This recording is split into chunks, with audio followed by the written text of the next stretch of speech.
Hi, this is Nick from Paranormal Research Investigators UK.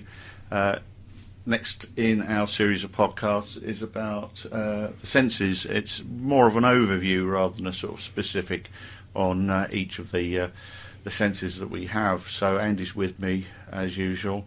So I'll hand you over to Andy and he can start the talk. Hi Nick. Yeah, so this is just going to be a bit of talk about a recap of the 4 previous podcasts that we did. We did a podcast on sight in the paranormal. We did a podcast on touch in the paranormal. We did one on audio in the paranormal. And then we did one on smell. So this podcast really is just to look at the 4 senses again, but quickly move on to alternative explanations about what could be happening when people claim to have sensed paranormal activity. Yep.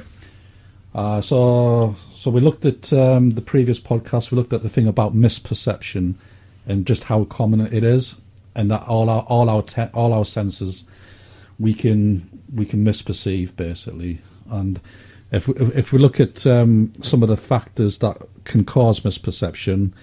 Basically, the information I'm using here I've got from ASAP, which is the Association for the Scientific Study of Anomalous Phenomena, ASAP, and it's a brilliant website. They're a very good organisation.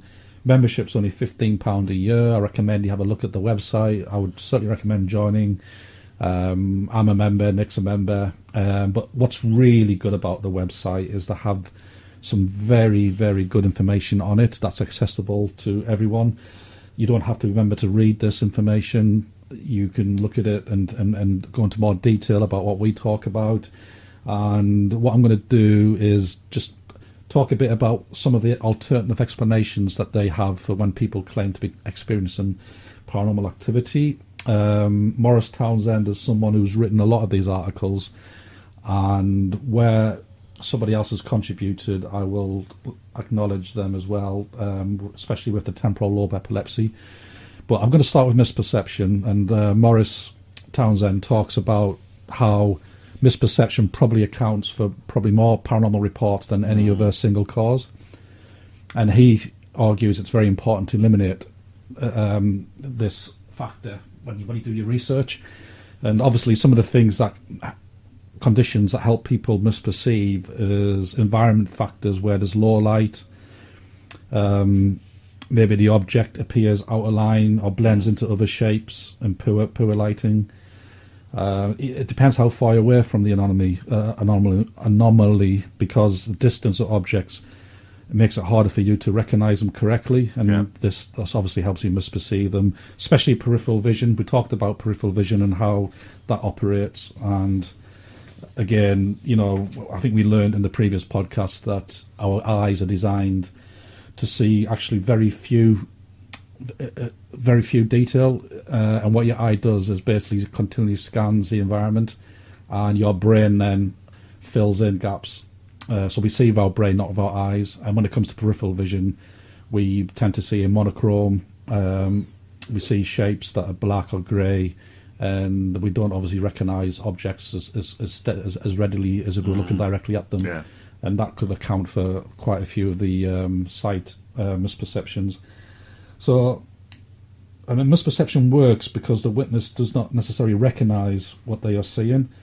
And what Maurice and ASAP have talked about and are certainly trying to push to help people understand the paranormal better is they've coined the term called xenonormal, which is XENONORMAL. And xenonormal is basically something that appears paranormal but has natural causes. So when we talk about the 4 senses and we automatically assume it might be a paranormal activity, what Maurice and ASAP look for is basically, well, the majority of reports will probably have a natural cause. So it's a bit like if you have a witness that says that, they look in the sky, they see the planet Venus, don't recognise it, they might report as a UFO.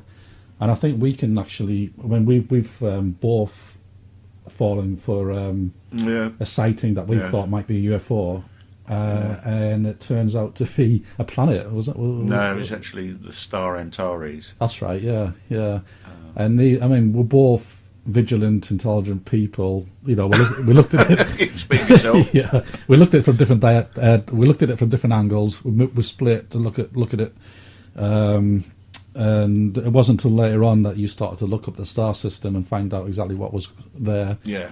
And also we did a bit of research afterwards, and we learned that because the eye movement scans continuously, if you look at a prick of light, because your eyes are constantly moving up and down, left and right, it'll look like it's moving. Yeah. I mean, I think the other thing was it was quite a hot day, or had been a hot day, so there's a possibility that it was heat haze as well. But what we were looking at certainly looked as though it was moving around, sideways, up, down, all around. It didn't look static.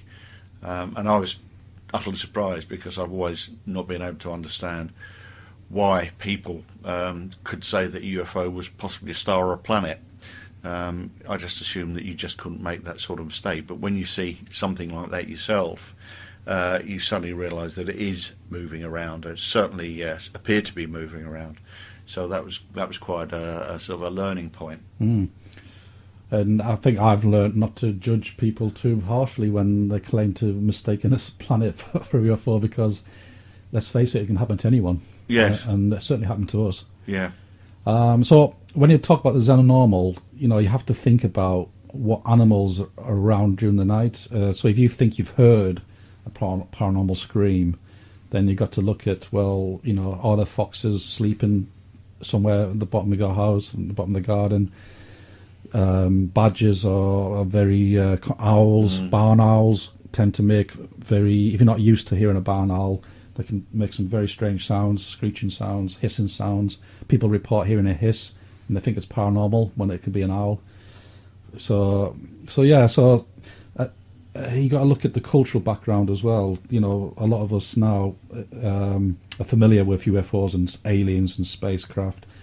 However, you think about it, in the medieval times, that wasn't a cultural norm. The cultural norm was fairies, it was dragons, it was goblins. So we now talk about mistakenly seeing alien creatures or UFOs, when in the past it might have been a dragon. So again, because we expect to see something, if we misperceive something and we expect to see something, our brain will fill in what's called a visual substitution. It'll fill in something from your memory banks, and to you it could actually be very detailed and convincing. And it's just the way our brains work. And I think we found that out in the previous podcasts, that we really probably misperceive more than we actually get things correct. Yes. I mean, I suppose, again, it's down to levels of expectation, you know, and what people are thinking they're going to see. They have preconceived ideas. But then I suppose the other side of that is that you come across something which surprises you, shocks you perhaps, scares you, and it means that you apply, I suppose, almost irrational thought rather than rational thought. But still, it's an interesting concept anyway. Yeah. And I think when your brain experiences a conflict between sensory inputs, what your brain does is it looks, again, into your long-term memory to recognise the object causing the conflict. If it can't find it, it will then go back into your cultural memory. And he also links it to stress as well. When people experience something unfamiliar, you then start to have the hormone called cortisol. And this hormone affects your memory. And sometimes you can think you're having a very vivid flashbulb memory, but this is not necessarily accurate. And if you're having negative feelings, it could be more biased towards them. So the brain, the way it works, it's always looking for a logical explanation to everything. And that's why misperception creeps in, because your brain has to have a logical, routine explanation for something. And so if it sees a badly seen object, and if it's not recognised, it will try and make it logical for you, and reconstruct something into it that makes it feel like makes sense. when we look at the senses, our brain's constantly doing this. It's trying to make sense of the world, and when you got stimulus that it doesn't quite recognise, it will automatically, below your conscious awareness, start filling in the gaps. Yes, it's pareidolia, isn't it? It's that effect that you can see a shape or something, and you'll make something out of it. It's like looking at the cloud and seeing a face or something. The patterns, sometimes the shapes are ambiguous. You look at it one time and it looks like perhaps two faces looking at each other. The next time you look at it, it looks like the silhouette of a vase or something like that. So I think it's quite an interesting sort of experiment. And that leads on to the problem with witness testimony. A lot depends on how soon you get to talk to the witness after the event. If the witness have spoken to other people, because once you start curating the story and retelling the story, you are then altering facts and what you might have seen. You may have not seen a lot of detail to begin with, but by the time you finish telling other people and they say, wow, that must be the woman who used to live here. And then, oh yeah, that's right, because she was wearing that dress. And then without realising it, you're starting to add detail that wasn't there. And if you get conflicting information whereby the brain, you think, okay, well, I need to make this to make sense. So your brain will start to alter your memories. And again, it will go into your long-term memory bank, and this is a process called confabulation, which is basically false memory. And Morris Townsend again goes into detail about how confabulation tends to occur when there are conflicts between your existing memory and the current information or memories that examined in detail that they do not contain. So if we confer with the witness to the same incident, we might alter our memories to conform with theirs, or the other way around. So just by talking to other people can then contaminate what actually happened. You have to be very careful about that. Yeah. And he does argue, and he points out that confabulation is not lying. Lying is a conscious activity where you know what you're doing. With regards to false memory, this is your brain operating on another level. Yes. Yeah. This is.